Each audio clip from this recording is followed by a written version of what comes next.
শীতকাল মানে পিঠে পুলি। আজকে আমি আপনাদের দেখাচ্ছি পাটিসাপটা। প্রথমে কড়াইতে 1 প্যাকেট লিকুইড দুধ ঢেলে দিলাম, কয়েকটা এলাচ ফাটিয়ে দিলাম, তারপর নারকেল কোড়াটা দিলাম।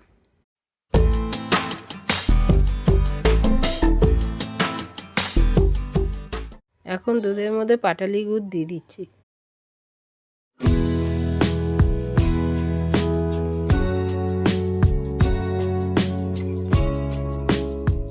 এখন আমি পরিমাণ মতো চালের গুঁড়ো দিয়ে দেবো।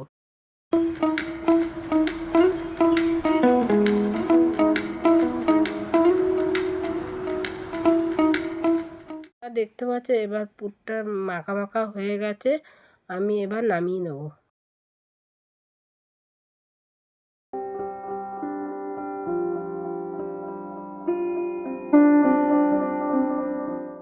ফ্রাই প্যানে তেল মাখিয়ে নিচ্ছি। আগের থেকে বানানো ব্যাটারটা পাটিসাপটা করার জন্য দিয়ে দিচ্ছি, আর পরিমাণ মতো পুরটা দিয়ে দিচ্ছি। এবারে পাটিসাপটার আকারে মুড়িয়ে দিচ্ছি।